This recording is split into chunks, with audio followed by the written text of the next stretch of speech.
vamos a hablar sobre cuando una puerta se cierra o cuando uno se siente en un callejón sin salida. ¿Cuántos se han sentido así? Yo creo que muchos de los que están acá se han sentido en más de alguna ocasión como en un callejón sin salida. Muchos de ustedes quizás se han sentido como que ya no hay solución. Y ayer hablábamos, hermanos, sobre cómo Dios hizo cosas grandes.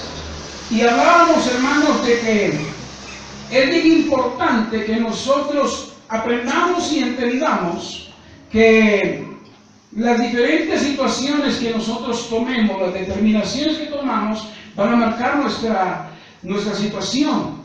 Amén. Y hablábamos, hermanos, de que Dios había traído de una situación tremenda a una victoria.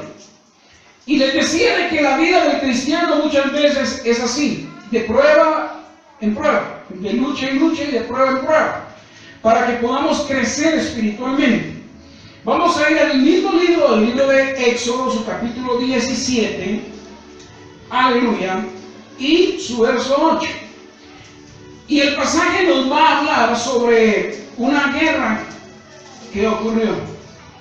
Usted sabe de que el pueblo clamó por agua, Dios le dio agua, el Señor pues los probó en ese lugar y de hecho se le fue puesto el nombre a ese lugar como nombre de prueba. Amén. Decíamos que era Masar, que significa prueba, o Meriba, que significa rencillas. Muchas veces nosotros cuando tenemos situaciones difíciles, lo que hacemos es meternos a pelear contra Dios. Y dígale a su hermano que está a la par suya, Dios no es tu enemigo. Dígase, Dios no es tu enemigo. Amén. Otro de los grandes problemas que se mantiene la persona es de que confunde el enemigo. Muchas veces creemos que el esposo es el enemigo, que la esposa es la enemiga, que el hermano es el enemigo, o que el vecino es el enemigo. Y realmente, hermano, la palabra de Dios nos enseña que nuestro adversario, el diablo, anda cual león rugiente buscando a quien devorar. Nos ponemos de pie en reverencia a la palabra y la leemos, como está escrita, Éxodo capítulo 17 y su verso 8. Amén. Cuando todos lo tengan, dicen amén. Amén. Y dice la letra, entonces vino Amalek y peleó contra Israel en Refidim. Y dijo Moisés a Josué, escógenos varones y sal a pelear contra Amalek. Mañana yo estaré sobre la cumbre del collado y la vara de Dios en mis manos. E hizo Josué como le dijo Moisés, peleando contra Amalek, y Moisés y Aarón y Hur subieron a la cumbre del collado. Y sucedía que cuando alzaba Moisés su mano, Israel prevalecía, mas cuando él bajaba su mano, prevalecía Amalek. Y las manos de Moisés se cansaban, por lo que tomaron una piedra y la pusieron debajo de él, y se sentó sobre ella, y Aarón y Hur sostenían sus manos, el uno de un lado y el otro del otro. Así hubo en sus manos firmeza hasta que se puso el sol. Amén. Puede sentarse. Miren qué tremendo. Definitivamente, hermano, yo quiero que vea aspectos bien importantes en este pasaje. Usted dirá, pastor, ¿qué tiene que ver realmente el sentirse en un callejón sin salida? El cansancio muchas veces es un callejón sin salida. Muchas personas quieren dormir, están cansados y no pueden. Eso es algo serio. ¿Verdad que sí? Hay otros que no quieren dormirse y el sueño los vence. ¿Ya? Y hay algunos otros que tienen problemas hasta de hambre. ¿Verdad que sí? No hay amenes. Gloria al Señor. Bueno, fíjate bien, en primer lugar, cuando la Biblia habla de Amalek, es importante que nosotros entendamos quién fue Amalek. Y Amalek fue hijo de Eliasaf, nieto de Esaú, según Génesis capítulo 36, su verso 12 y su verso 16. Fíjese bien, ¿de dónde venía este hombre? Amalek. Venía de ser nieto de Esaú. Y Esaú era un hombre de guerra, era un hombre cazador. Pero hermano, la guerra no era decir, bueno, tenemos guerra, Josuecito, mira chulo, anda a buscarte unos cuantos por ahí y te metes a pelear. No era así. Esta gente venía de más tiempo atrás que el pueblo de Israel. Aparte de eso, eran nómadas. ¿Cómo así, pastor? Eran gente que se vivía moviendo de un lado a otro. Eso los hacía fuertes. ¿Por qué los hacía fuertes? En primer lugar, los hacía fuertes porque conocían diferentes terrenos. Los hacían fuertes porque estaban ellos acostumbrados a llevar sol, a sufrir esa inclemencia del tiempo, pero sobre todas las cosas los hacía fuertes porque eran diestros para la guerra, porque como eran nómadas, se vivían peleando con otras gentes que estaban en diferentes lugares. Amén. Gloria al Señor. Entonces yo le digo esto para que usted pueda ver la importancia de que uno muchas veces dice, me voy a meter a tal cosa, o voy a hacer esto, pero muchas veces no piensa realmente a qué se va a meter.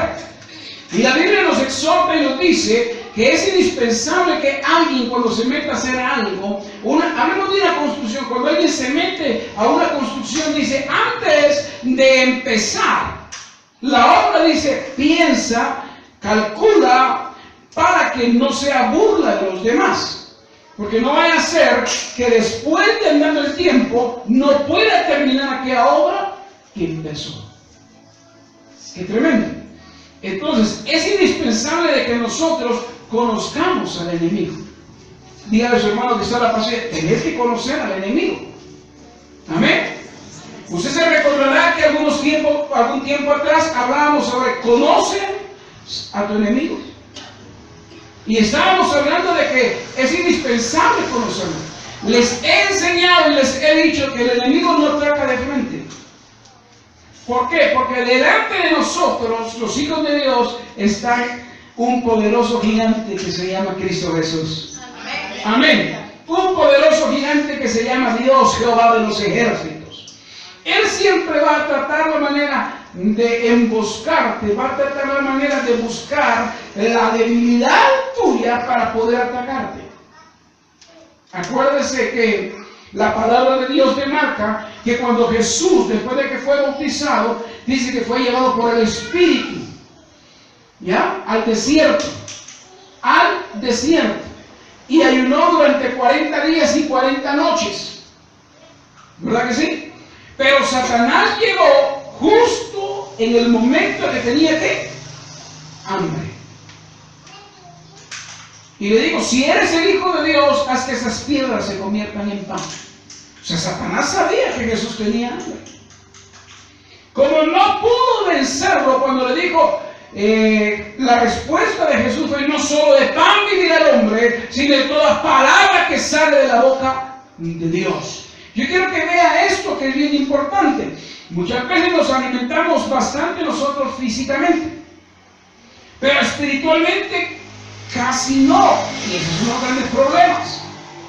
Porque si Jesús dijo, no solo de pan vivirá el hombre, sino de toda palabra que sale de la boca de Dios, y si nosotros no leemos la palabra, y si nosotros no vivimos la palabra, entonces ¿cómo estaremos de fuertes? Amén. Entonces, es importante de que nosotros veamos todo esto. Por esa razón es que las personas muchas veces se sienten como en un callejón sin salida. Muchas veces piensan que el problema que tienen es algo donde se va a ahogar. Y muchas veces otra persona que es espiritual le va a decir, Te estás ahogando en un vaso de agua. No, vos porque no tienes el problema que yo tengo. No, te estás ahogando en un vaso de agua. Amén. Bueno, continuemos. Otro de los protagonistas que aparecen ahí, aparece Moisés, que usted sabe que el nombre de Moisés significa sacado de las aguas. También aparece el nombre de Josué, que es el tercer protagonista. Dice la Biblia de que Josué era uno de los que estuvo al servicio de Moisés. Miren qué tremendo. Empezó Moisés a trabajar para sacar al pueblo de Israel de Egipto. Este hombre llamado Josué fue siervo, fue sirviente, fue servidor de Moisés hasta este momento. Porque aquí es donde Moisés le da la autoridad o le da el nombramiento a Josué de que fuese ya una persona, no solamente un sirviente, sino que fuese un líder. Porque le dice, ve y escoge varones para pelear. ¿Por qué le digo esto? Muchos quieren ser líderes y se meten a ser líderes, y cuando vienen a sentir, vienen fracasados. ¿Por qué? Porque no te ha llamado Dios todavía para que seas líder. Pastores, que mire, Dios me habló a mí a través de una profecía, me dijo el Señor de que me iba a levantar como líder. Te digo que te iba a levantar, no te digo ya eres un líder. Dos cosas bien importantes. ¿Ya? Y aún si la profecía dice que tú ya eres un líder, dice la palabra que toda autoridad es puesta por Dios. Amén. Y el que se opone ante la autoridad, se opone ante Dios. Entonces, es indispensable de que los líderes sean reconocidos y sean puestos ante el pueblo por el líder que es el pastor. Amén. Bendito sea el nombre del Señor. Entonces, las personas muchas veces se sienten en un callejón sin salida. Mira, hermano, realmente la situación que Josué vivió no fue fácil. Porque desde el momento en que Josué le digan a Josué, mira Josué, prepara a la gente y te vas a la guerra. Hermano, no era decirle, mira, anda juntando un manojo de leños ahí, pegando un fogonón y ya estuvo. No era una cosa fácil.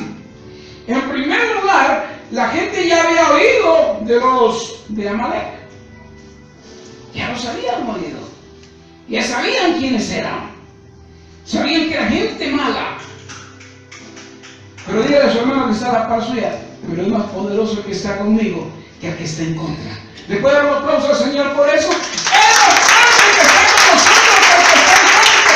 ¡Bendito sea el nombre de Dios! Muchas veces cuando las personas se encuentran en un callejón sin salida se desubican. Una persona quizás puede nadar, pero cuando se pone nerviosa y se tira al agua, y los mismos nervios lo traicionan y se ahoga. Pero si podía nadar, sí, pero el miedo te absorbe y te traiciona. Amén. Pero aquellos que son verdaderos cristianos tienen en la punta de la lengua diciendo: el ángel de Jehová campa alrededor de los que le temen y los defiende. Gustad y ved que bueno es Jehová, dichosos los que confían en él. Aunque se levante un ejército contra mí, yo no temeré mal alguno, porque Jehová estará conmigo como poderoso gigante. Bendito el nombre de Dios. Cuando alguien lee la palabra, cuando alguien se nutre de la palabra, hermano, va a dar palabra cada vez que hable. Pero si están llenos de fútbol, vas a hablar de fútbol. Si están llenos de novelas, vas a hablar de novelas. Si están llenos de programas, vas a estar hablando de programas. Pero si está lleno de la palabra, el diablo va a oír. ¿Por qué? Porque el diablo no le tiene miedo al cristiano que trae una Biblia debajo del brazo. El diablo le tiene miedo, el enemigo le tiene miedo a las personas que no solamente carga la Biblia debajo del brazo, sino que conoce la palabra y la sabe usar y la sabe poner en práctica. Amén. Bendito sea el nombre del Señor. Entonces encontramos a este protagonista llamado Josué. Pero ¿sabía usted que Josué significa salvo. Pero Josué, antes de llamarse Josué, se llamaba Oseas. Mire qué tremendo. Se llamaba Oseas. Y Oseas significa Dios es salvación. Mire lo que significa Oseas. Dios es salvación. Pero vino Moisés, porque Moisés fue el que le cambió, hermano, Moisés fue el que le cambió el nombre. Y le digo, ya no te vas a llamar Oseas, te voy a llamar Josué. Porque veo en ti salvación. Bendito el nombre de Dios. ¿Se da cuenta? Qué importante es cuando la gente lo conoce a uno. Pero que la gente diga, usted se llama fulana de tal. Sí, sí, pero ya no se va a llamar fulana de tal. No, ¿y cómo la van a llamar ahora? La que debe en todo el barrio. ¿Cómo así? ¿Se da cuenta? ¿Cómo le llama la gente? ¿Cómo le llama la gente? ¿Cómo me identifica la gente donde yo estoy? ¿Saben? Jalapa tiene más de 50 pastores, pero son contados a las personas que la gente que no es cristiana le dice pastor. Porque la mayoría de pastores, cuando los saluda la gente de la calle, dice, ahí va don fulano, que le vaya bien don sotano, el señor fulano de tal. No lo conocen como pastor. Ahora yo te pregunto a ti, tú que eres cristiano evangélico, de verdad, ¿cuántos te conocen como cristiano evangélico? ¿Cuántos? ¿O te conocen más por tu profesión o te conocen más por ser cristiano? ¿Sabes por qué te lo digo? Porque la gran mayoría de Jalapa se gradúa de maestro y la mayoría le dice profe. ¿No es que sí? ¿Qué tal profe? ¿Qué tal profe? ¿Sabe? Acá en el barrio solamente hay una persona que no me dice pastor. Siempre que me saluda me dice, ¿qué tal profe? Y le he dicho, bueno, ahí estamos, mire, sirviendo al Señor siempre en la iglesia, sí. Un día me puse a pensar, yo le dije, ¿por qué me dice profe? Si yo no me gradué de maestro. ¿Y sabe qué me dijo? Es que el que enseña la palabra también es profe, también es maestro. ¿Amén? Bueno, continuamos. Entonces, ¿cómo le dije que se llamaba Josué? Oseas, muy bien. ¿Qué significa el nombre Josué? Salvación o salvo. ¿Qué significa el nombre Oseas? Dios es salvación. Por eso yo quiero que usted se aprenda este pasaje en su corazón y diga, Jehová es mi luz y mi salvación. ¿De quién temeré? Es importante tenerlo en la punta de la lengua. Jehová es mi luz y mi salvación, ¿de quién temeré? Aunque se levante un ejército contra mí, no temerá mi corazón. Amén. Bendito sea el nombre del Señor. Le habla y le dice, prepara a la gente, busca a la gente. Aparece también a Aarón. Y Aarón, hermano, algunas veces lo tienen como reconocido como la primera letra del alfabeto hebreo. Aarón, hermano de Moisés, y el principal sacerdote que llevó el linaje de sacerdocio hasta hoy en día. Mire qué tremendo. Pero también aparece otra persona, la cual es Hur. Pero lo que a mí me sorprende de esto es de que estos dos hombres fueron de gran utilidad para Moisés. Pero solamente se habla de este hombre, Hur, una vez más en la Biblia. Fíjense qué tremendo. Y se habla prácticamente casi al final del libro. Y es para escoger a los nietos o a los hijos de este hombre para ciertos oficios, para poder hacer algo que importaba mucho, Hasta ahí sea la guerra.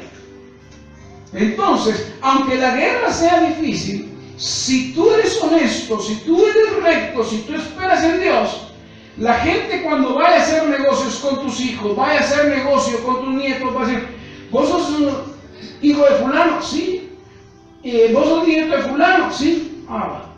Tu papá o tu abuelo, mira, era un hombre correcto y honesto. ¿Cómo me seguía a firmar papeles? Creo en tu palabra, porque sé que no vas a manchar el nombre ni el apellido de tu papá o de tu abuelo. ¿Será que todavía se puede decir eso hoy en día? ¿Será que se puede decir eso todavía? ¿O no? Algunos dicen, otros medio quieren decir que sí. ¿Y sabes por qué ocurre eso? Ocurre simple y sencillamente. Cualquiera puede decir, pastor, los tiempos son peligrosos. La lucha, la guerra de hoy en día, pastor, está tremenda. Pero la Biblia a mí me enseña y me dice, instruye al niño en su camino, para que cuando él fuese viejo, no se aparte de ellos. Si tú instruyes, si tú enseñas la palabra, le das palabra a tus hijos, más que comida material, tus hijos van a hacer grandes cosas para Dios. No se van a desviar. Ay, pastor, yo ni cuenta me di cuando mi hijo o mi hija se me salió de las manos, se me escapó. Mira, no me respeta, pastor. ¿Le abrió la palabra? Porque la Biblia dice, y estas palabras enseñarás a tus hijos, y a los hijos de tus hijos, y así de generación en generación enseñarás todo esto. Entonces, ¿por qué la guerra? ¿Por qué los callejones sin salida? Es simple y sencillamente porque los principios que Dios nos ha dado los hemos dejado de hacer. Por esa razón es que vienen situaciones difíciles. Por esa razón es que uno siente que hay callejón sin salida. Por esa razón es de que uno dice, no, es que hoy cualquier patoja mete las 4, pastor. Hoy ya es un mundo diferente, no como el de antes de nosotros. No, hermanos, y eso de meter, como comúnmente se dice, de meter las patas. De ser infiel, de no llegar al matrimonio como se debe. Eso no es de este siglo. Eso viene desde tiempo atrás. Desde tiempo atrás viene eso. ¿Pero por qué será? Simple y sencillamente porque no se le ha enseñado los principios bíblicos. Entonces, hay problemas tremendos en las familias. Hay situaciones que las familias se sienten como callejón sin salida. Ya no le encuentro salida a esto. El hombre me salió malo, la mujer me salió mala. Y para terminar de ajustar, los hijos me salieron más ruines que el tapa. ¡Qué tremendo! ¿Pero por qué? Cuando uno habla con la gente, le dice, mire usted, pero usted es cristiano, o fue cristiana, ¿verdad? Sí. ¿Y qué pasó? No, tengo 20 años de haberme alejado los caminos del Señor. No, tengo 15, tengo 10. Es tremendo. Entonces, por esa razón es que muchas veces uno se siente en un callejón sin salida. Muchas veces. Hay jóvenes que aún se sienten desfallecer como en un callejón sin salida. ¿Por qué? Porque simple y sencillamente no han aprendido a ser buenos administradores de las cosas que Dios les ha dado.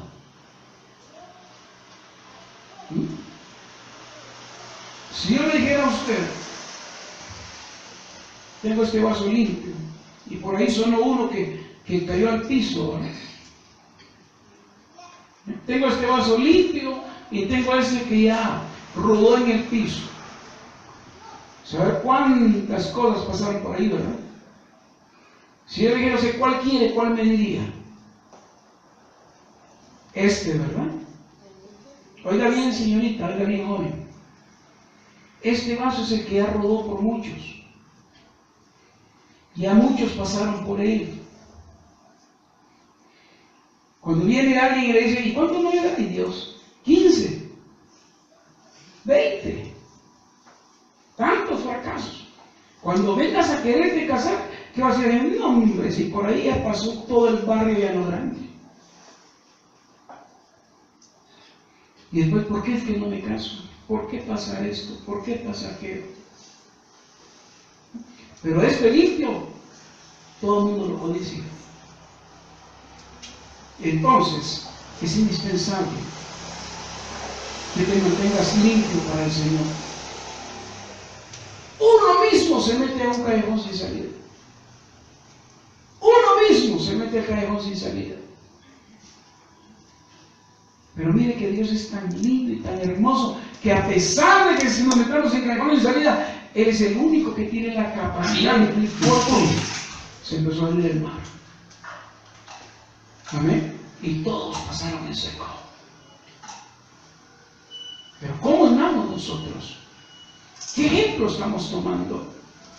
Aquí encontramos que Moisés, Dios le habla y le dice, levanta tu vara, y lo agarró así la vara. ¿Cuánto tiempo puede mantener usted sus brazos así, extendidos? ¿1 hora? ¿2 horas? Dice la Biblia, hermano, de que mantuvo sus brazos levantados hasta la puesta del sol. Por esa razón era necesario de que se le pusiera una piedra, porque no tenía 40 años, ya tenía bastantes años, como para poder estar de pie todo el día. Siempre es de que uno medio hace cola y ay, qué cansado, que no sé. Por eso es de que en los bancos hoy, mire, le ponen un montón de citas ahí para que descanse. ¿Amén? Y esa es una de las cuestiones que tenemos que ir aprendiendo. Hubieron 2 personas que le levantaron los brazos. Yo recuerdo que alguien predicó que hay una piedra para tu pastor. ¿Cuántos van a sostener en los brazos a su pastor? Me acuerdo muy bien de esa enseñanza que le dieron. Y los llamaron y dijeron, bueno, levanten los brazos al pastor y no lo abandonen. Ahora yo le pregunto, ¿cuántos han dejado de orar por sus pastores? ¿Cuántos han dejado de levantarle los brazos a sus pastores? Pero queremos la victoria. Pero la victoria no es solamente mía. Cuando una iglesia se siente con un callejón sin salida, hermano, que eso sea únicamente por prueba que Dios permite y no por descuido espiritual. Por esa razón es indispensable que nosotros veamos cómo es esto. Cuando levantaban las manos, ganaba el pueblo de Israel. Cuando Moisés bajaba sus manos, el pueblo de Israel perdía la guerra. Hermano, cuando un cristiano levanta sus manos y empieza a orar y empieza a creer en el Dios de la gloria y empieza a ver la gloria de Dios, pero un cristiano que mantiene sus brazos abajo, un cristiano que cuando le dicen levante las manos hace esto, que le dicen levante las manos, Cristo está aquí y mete sus manos entre la bolsa, ese cristiano no me puede decir que tiene una vida victoriosa. Ese cristiano no me puede decir a mí de que realmente Dios está haciendo cosas grandes en su vida. ¿Por qué? Porque realmente con la actitud que está demarcando no puede decir que Cristo está en su vida. ¿Puede dar un aplauso al Señor en esta hora? ¡Aleluya! Bendito sea el nombre del Señor. Dice el verso 12, y las manos de Moisés se cansaban, por lo que tomaron una piedra y la pusieron debajo de él, y se sentó sobre aquella. Y Aarón y Hur sostenían sus manos, el uno de un lado y el otro de otro. Así hubo en sus manos firmeza, hasta que se puso el sol. Y Josué deshizo a Amalek y a su pueblo a filo de espada. Y me impacta ese término, a filo de espada. Un cristiano que no sabe manejar su Biblia no va a derrotar al diablo. Lo puede ahuyentar momentáneamente, lo puede medio golpear, pero no lo puede matar a filo de espada.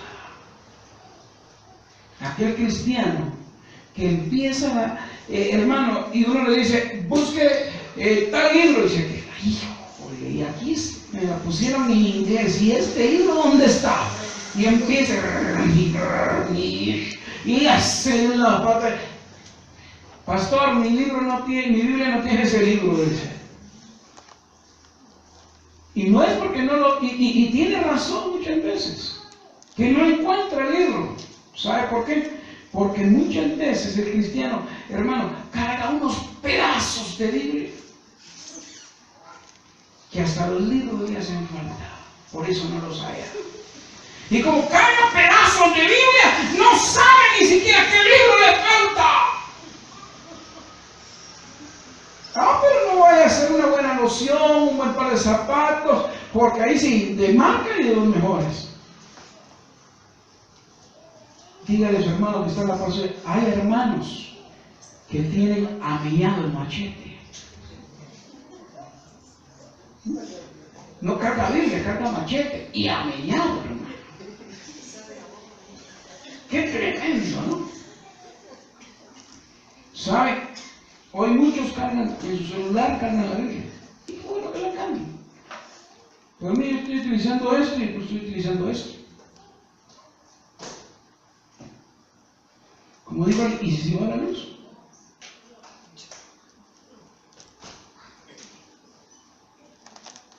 Si me para la autoridad por ahí y le digo, soy cristiano, su Biblia, aquí está mi laptop.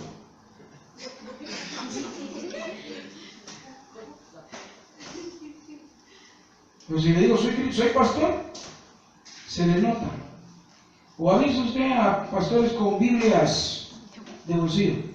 Y si me dice que sí, por favor, me quede callado, por favor. La Biblia te identifica quién eres. Amén. Por esa razón, hermano, es indispensable de que entendamos que Josué logró matar a Amalek y destruir a Amalek. ¿Por qué? Porque cargaba la espada bien afilada, conocía. Oye, eso significa que debo de conocer la palabra. Debo de conocerla. Debo de entender cada palabra que está ahí. Mire, si usted mira mi Biblia, tan manchada que la tiene el pastor, no, ni la cuida, pues porque la cuido y la tengo manchada, es que le doy uso. En el papel de Judas. Porque Judas fue discípulo, Judas fue apóstol. ¿Verdad que sí? Pero se murió, Ishkamí, dijeron por ahí. ¿Estamos? Usa su espada.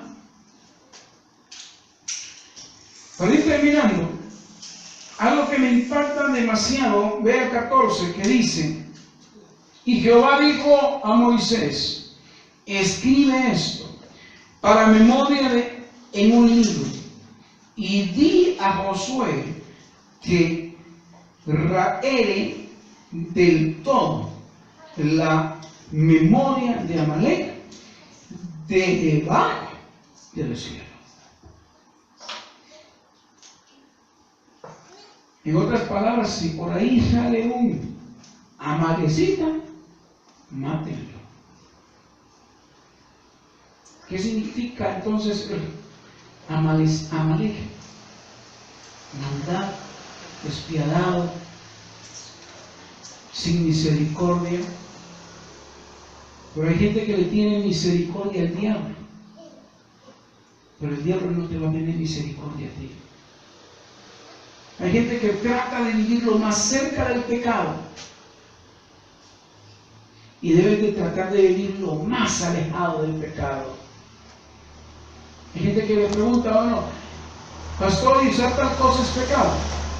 Pastor, ¿y tal cosa es pecado? ¿Y tal cosa es pecado, pastor?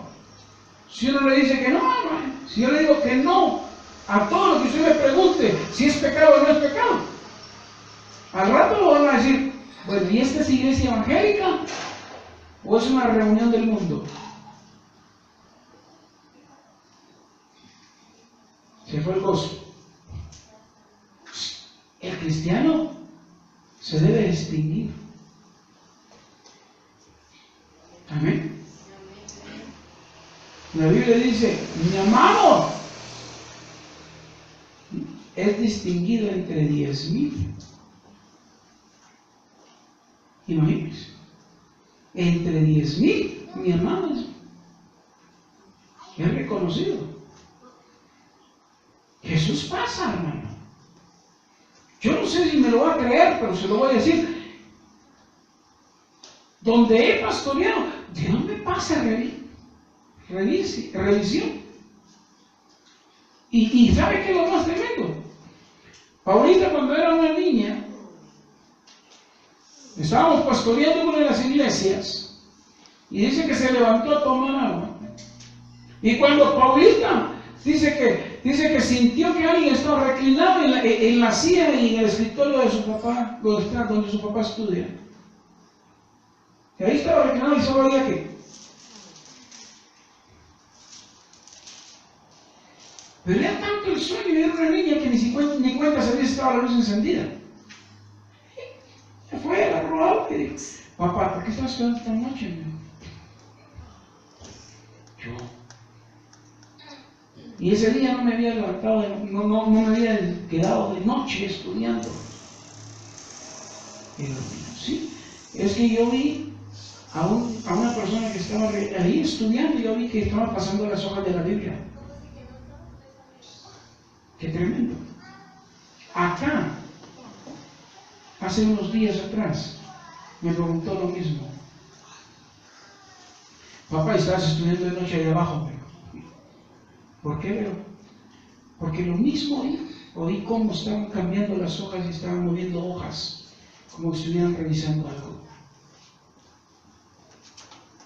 Dios pasa revisión. Aunque tú te encuentres en un callejón sin salida, si tú estás íntegro delante de Dios, Dios te abre una puerta donde no hay.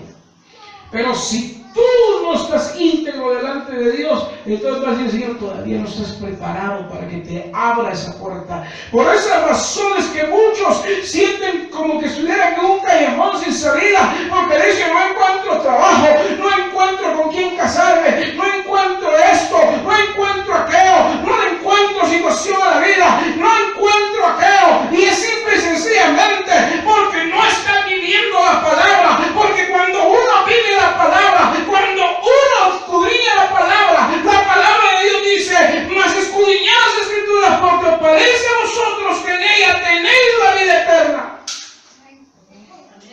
Cuando nosotros hacemos lo que la Biblia nos dice que hagamos, entonces vienen las respuestas de Dios. Pero si no hago lo que la Biblia me dice que haga, entonces el callejón va a estar ahí y la puerta no se va a abrir. Porque puertas que Dios abre, nadie las cierra. Y puertas que Dios cierra, nadie las abre. Por eso mirad pues cómo andéis, no como necios, sino como sabios, porque los días son malos. Los días son malos.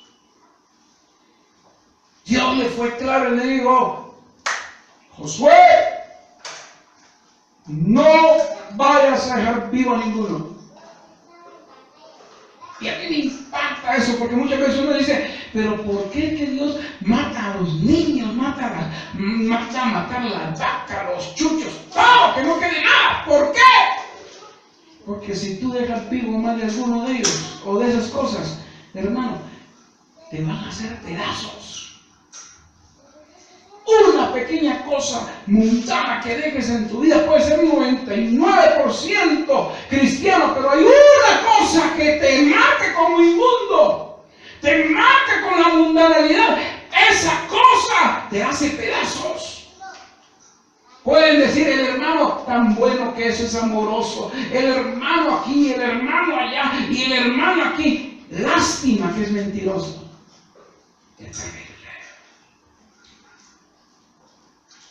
Ah, qué bonito predica, pero no tiene amor. Una cosa.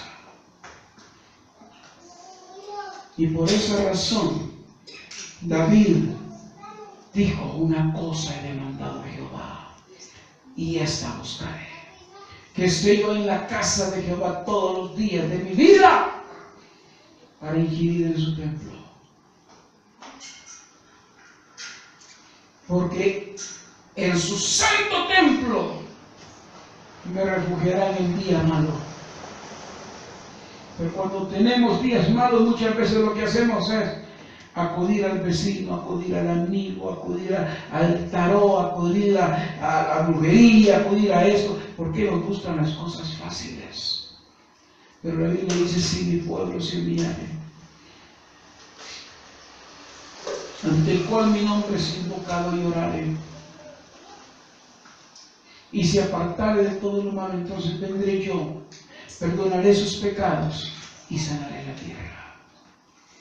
Pastor, la palabra está bonita, pero está dura. Sí. Pero es mejor que se te hable la palabra desde el principio, para que el fundamento sea bueno y no seas un cristiano mediocre o un cristiano del mundo. Termino con esto. Verso 15. Y Moisés edificó un altar y llamó el nombre Jehová Nissi. Y dijo: por cuanto la mano de Amalek se levantó contra el trono de Jehová, Jehová tendrá guerra con Amalek de generación en generación. Por esas razones que usted encuentra en el Nuevo Testamento, que Jesús dijo: en el mundo tendréis aflicciones, pero no temáis, porque yo he vencido al mundo. Amalek es tipo del mundo. Que te dirá: eso no altera tu salvación. Eso tampoco. Y así se lo voy a vivir. Un día que falte esa cosa, eso no es nada. ¿Acaso que el pastor te manda, pues? También tienes vida propia. Y así se va metiendo en Amalek. Ahora yo le pregunto a usted: ¿sabe qué significa la palabra Jehová Nissi? Jehová es mi estandarte. O dicho al más chapín: Jehová es mi bandera. Por esa razón es indispensable que entendamos que las puertas se cierran, que los callejones sin salida van a existir. Pero Jesús dijo: no temáis, porque yo he vencido el mundo. En el mundo tendréis aflicciones, pero no temáis, porque yo he vencido el mundo. Y quiero pedirte que te pongas en pie en esta hora. Con todo esto me recogerá Jehová, dice su palabra. Porque yo jamás me olvidaré del mismo que te tengo esculpido en la palma de mi mano. Ciertamente te has sentido sola, ciertamente has sentido que no hay afecto en ti, que no hay cariño en tu vida. Pero he aquí, dice el Señor, que con amor eterno te ha amado, con amor eterno te ha llamado, y te dice: tú eres mi hijo. Ay, Shakata, tú eres mi hijo.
la paz perfecta.